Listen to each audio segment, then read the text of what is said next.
Our family is facing some tough times. My daughter's stepmother doesn't like me because my daughter dropped out of school. She said mean things to us, making me really mad. Even though my daughter warned me that she judges people by their education, I couldn't forgive her. I felt like she deserved to be treated the same way she treated us. Then she insulted my husband, and I got even angrier. Fired her husband from his job right away. I'm the boss of a big company, and I decided to teach her a lesson for picking a fight without knowing who I am. My name is Patty, and I'm 54 years old. I'm the president of a company, and right now, I'm living with my daughter, Nicole, who's about to get married. Life has been busy, especially since my husband died in a car accident when Nicole was just 3 years old. I still wonder why he left us. We promised to always be together. Now I'm a single mom, and I miss the times when we were a happy family of three. Sometimes, when I think about the past, it's hard to remember much because I was so overwhelmed. After my husband passed away, I had to take over his company and to juggle everything by myself, running the household, taking care of Nicole, and managing work.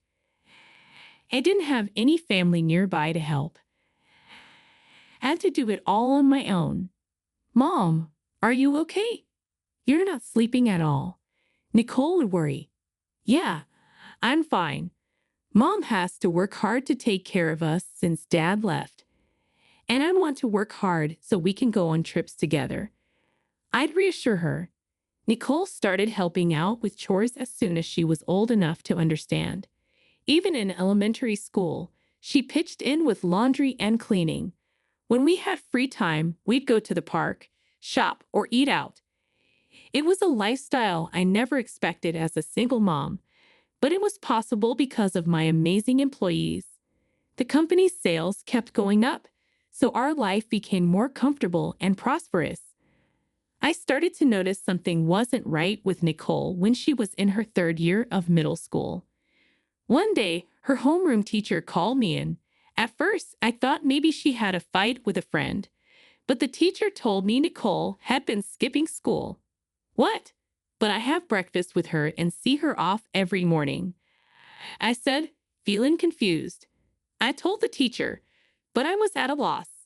Nicole would say she was going to school, but instead, she'd spend time in libraries or parks. There were even reports of a student in uniform at a bookstore during school hours. Is there any trouble at home? The teacher asked, but I couldn't think of anything. Nicole always seemed happy and kind. I never noticed any problems. But now, I realize I might have missed something important.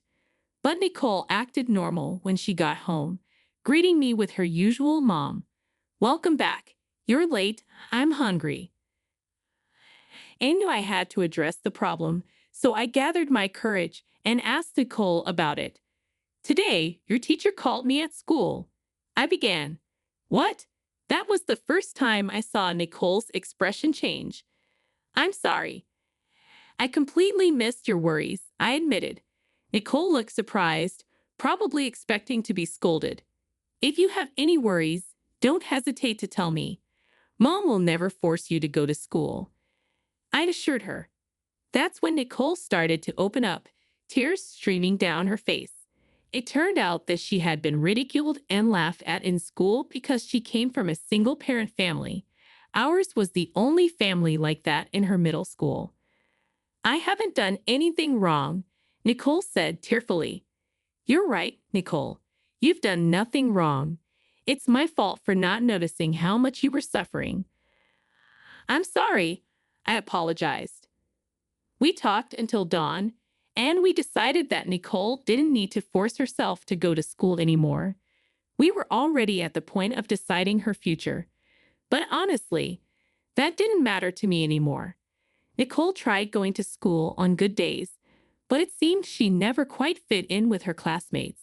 At first, there were some kids she got along with, but even they distanced themselves when they found out she was from a single-parent family. By the time she was about to graduate, Nicole seemed to have accepted her situation, saying something like, "It's fun having all sorts of people in the world. Everyone's just narrow-minded." Of course, I agreed with Nicole. I have the company my late husband started, and thanks to our hardworking employees, we can live comfortably. But I wonder how people would see us if we didn't have this source of income. Nicole graduated from middle school without any issues. However, she chose not to go to high school, so she ended up being a middle school graduate. But in today's world, as long as you're willing to study, you can always start over. So I thought it was okay to wait until that time came. Nicole, who started working after middle school, worked harder than I had imagined. My dream is to marry the man I love and become a wonderful wife, Nicole said one day, now over 20 years old. Occasionally, she mentioned marriage, which made me think she probably had a boyfriend. "Hey, Nicole, do you have a boyfriend?" I asked. "Yeah, you caught me. Yes, I do. We've been together for a year now. His name is Fred. He says he wants to marry me," she revealed. "That's amazing. You're already talking about marriage," exclaimed, feeling happy for her. While we were enjoying a leisurely dinner and getting excited about Nicole's future dreams, it seemed she had hit another big obstacle. "Actually, I ran into Fred's mom by chance when we were out on a date," Nicole shared. "Really? What was she like?" I inquired. "Well, she was kind of scary and might have made some snide comments. She even brought up education," Nicole explained. "I see. It seems Fred's mother values education and has an old-fashioned mindset. It's outrageous to check educational background at the first meeting," I remarked, feeling frustrated. But according to Fred, it's a usual thing for his mother. Nicole honestly told her that she was a middle school graduate, which seemed to shock her. Unbelievable. I've never heard of someone being just a middle school graduate nowadays, Fred's mother exclaimed. "Fred, are you really okay with this? Maybe you should rethink this. This girl is definitely not right for you," she added, saying such harsh words in front of Nicole. As her mother, I was furious to the max. But then I wondered how Fred responded to his mother. Did he protect Nicole? However, it seems Fred did his best to defend Nicole. "Mom, please stop judging Nicole based on her education alone. She's not the person you think she is." I fell in love with Nicole for who she is, not her education. What's that supposed to mean? You can't listen to your mother's opinion. Everything has gone well because I was here. Have you forgotten all the favors I've done? Fred's mother retorted. "No, it's not like that," Fred replied.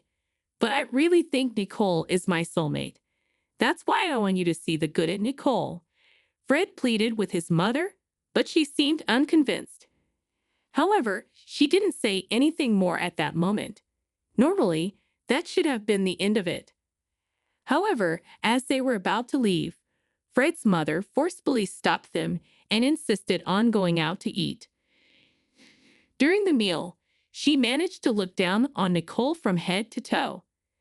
I hate to say it, but I don't feel like I can get along with her. It's really strange. I think you'd understand what I mean if you met her, Fred's mother expressed. "I see," I replied, feeling frustrated. I wanted to join in and complain together, but all I could do was watch over Nicole as she hit this wall. The harassment from Fred's mother continued. During a meal, when Fred had left the table to pay, she seemed to have asked Nicole to exchange contact information. "Since we're going to be involved for a while, I'd like to have your contact information," she said. "Fred is a kind-hearted person, so I have to protect him from being deceived by someone like you," she added. Nicole wondered how much more she needed to say for this woman to be satisfied.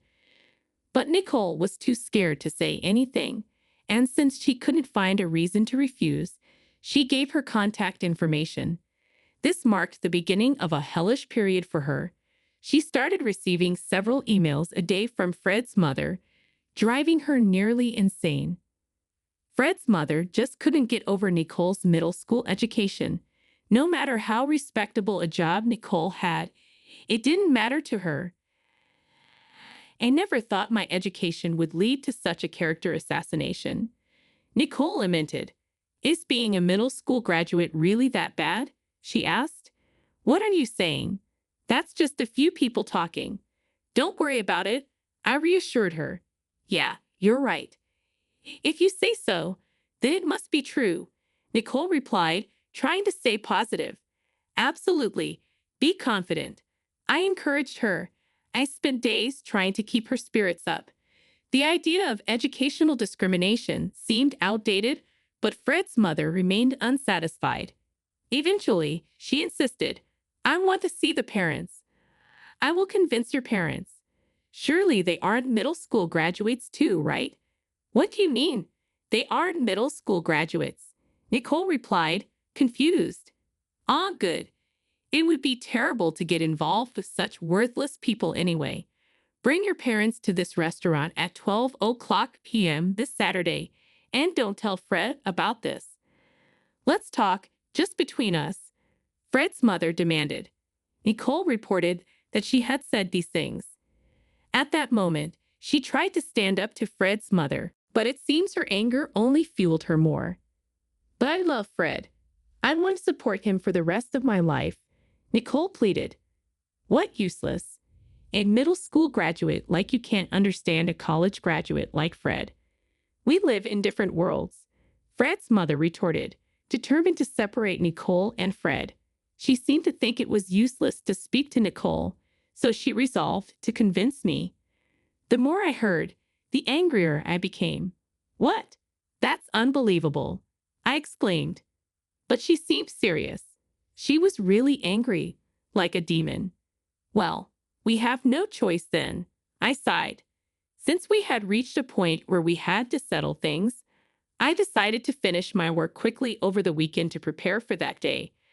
Of course, I made some preparations, expecting whatever she might say. And the day arrived. When we arrived at the designated restaurant, Fred's mother was already there. Nice to meet you. I'm Patty, Nicole's mother. I introduced myself. What? Where is the father? I went out of my way to schedule this on the weekend to accommodate the father, Fred's mother responded, dressed in branded clothing and seemingly flaunting her wealth as she insulted us without a greeting, looking down on us from her high horse. I was utterly appalled by this woman. You're wearing that to a meeting? Couldn't help but remark, well, I suppose a middle school graduate and her child can't afford brand name clothes. And it wouldn't suit you anyway, she sneered. I worried that even my involuntary sigh might be overheard by Fred's mother, given the malicious gaze she shot us, as if expecting my husband to show up behind us. He's late. The agreed time has long passed, she grumbled impatiently. My husband. He's not here. We're a single-parent family, I clarified, stunned by her assumption. What? You're joking, right, Nicole? I wasn't informed of this, Fred's mother responded, shocked. It's not a joke. My mother raised me to be who I am, Nicole affirmed. The face of Fred's education-focused mother, upon hearing the words middle school dropout and single-parent family, was one of sheer disbelief. She probably couldn't accept that someone of the same race, let alone her son's potential wife, was standing in front of her with such a background. Initially, she might have wanted to belittle and look down on us, but her anger quickly rose, turning her face red. Before we could even start the conversation, she slammed the table and started hurling insults. Our family is elite. Poor dropouts should just go home. You're an eyesore, she spat. Excuse me, I interjected, taken aback. And a single-parent family? That's unacceptable. Sadly, your daughter fails, and you permitting a middle school dropout are a failure as a parent, Fred's mother continued, her anger escalating. Looking like steam was about to burst from her face, she insulted me, calling me a failed parent. Being a single-parent family was unacceptable to her. The daughter fails, and the mother is a failure, she concluded, creating a trifecta of rage. She might have been angry, feeling betrayed or deceived. But I was infuriated for a different reason. How dare you show your face in a fancy restaurant, relying on me to pay the bill? Aren't you lucky to get a free meal? Fred's mother sneered, her triumph evident. Nicole was speechless in front of her triumphant attitude. More than sadness, it was a moment of bewilderment for her. After all, I believed I provided Nicole with a life that lacked nothing, perhaps even more affluent than many families. But it's understandable that Nicole, still inexperienced in life, would find this situation hard to accept. She looked like she was about to cry. That's cruel. Why would you say something like that? My mother is an incredible person. I want to live like her. Nicole finally spoke up, her voice trembling. What? Are you going to mimic approving of being a middle school dropout and single-parent family? Seriously, that's the end. I've never seen such people. You're like natural wonders, Fred's mother mocked. Couldn't stand it any longer. After all, this woman knew nothing about me. Fred's mother's taunts continued, eventually insisting that Nicole break up with Fred. I wondered how best to demean her, but I realized that complicated explanations wouldn't work with this kind of woman. At the mention of firing and termination, Fred's mother momentarily froze, taking time to grasp the situation, and I didn't miss her expression. Oh, you didn't know where your husband works. What do you mean? Surely not, right? I mean, you, the diligent and perfectionist wife, must know everything about your husband, right? I taunted. Fred's mother began to visibly shake. Indeed, she was so focused on other people's educational backgrounds that she didn't even know where her own husband worked or who his employer was.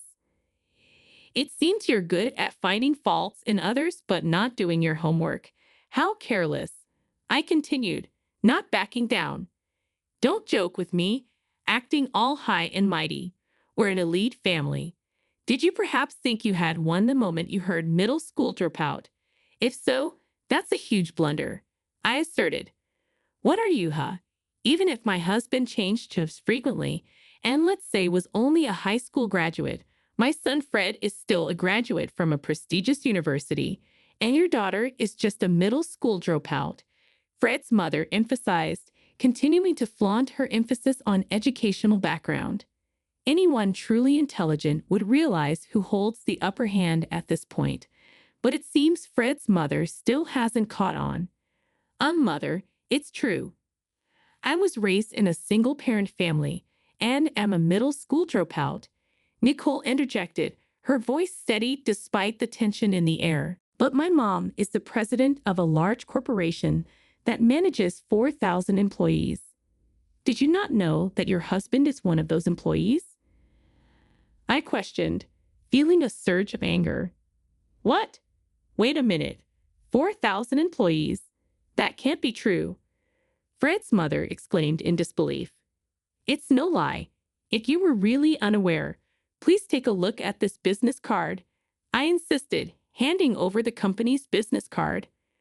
Fred's mother blinked in astonishment, alternating her gaze between the card and me, probably doing this about 10 times. It was a business card with a photo, so she was verifying its authenticity. This can't be.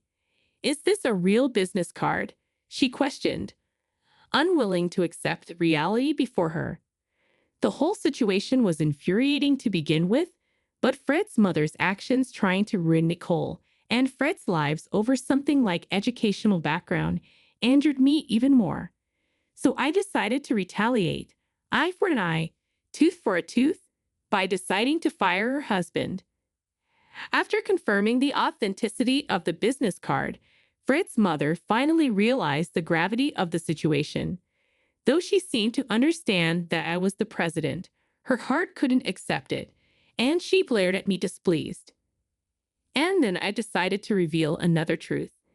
And one more thing. Your husband doesn't have the impressive education you brag about, does he? I challenged. What do you mean? My husband graduated at the top of his class. She protested. But there's no proof of that, is there? I countered. Well, you see. Fred's mother stumbled, clearly caught off guard. Nicole and I could only be amazed. There's a limit to being delusional. It felt unbelievable that we were dealing with such a person. Believing in one's family is admirable, but that doesn't give anyone the right to belittle others based on education. But since I've decided to fire her husband, whatever comes next hardly matters. It's time to tell the truth. Your husband's highest level of education is high school, isn't it? I revealed. What? Well, you see. Moreover, he joined our company in his 30s through mid-career recruitment and even failed the interview. Fred's mother admitted, her facade crumbling under the weight of the truth. Twice, only after he pleaded, did we reluctantly hire him. That's impossible. Fred's mother protested, shaken by being told something she never wanted to hear. Her demeanor shifted from confident to frightened. But this conversation is far from over. That's not all. Your husband isn't even a full-time employee. I continued, determined to reveal the truth. No, stop it. Why would I lie in this situation? Fred's mother exclaimed, her voice trembling. Indeed, after some investigation for this day, it turned out her husband worked for my company. Recollecting a report from HR about a person insisting on working for us decades ago, now I realized that was her husband. Despite lacking knowledge and experience for immediate employment, he was hired as a contractual employee. He's been working without causing any troubles and could have worked until retirement in our company. Yet Fred's mother remained unsatisfied. I can't trust what you say. Living a life full of lies. Single-parent middle school dropout. Those are blots on your life, she accused. Excuse me.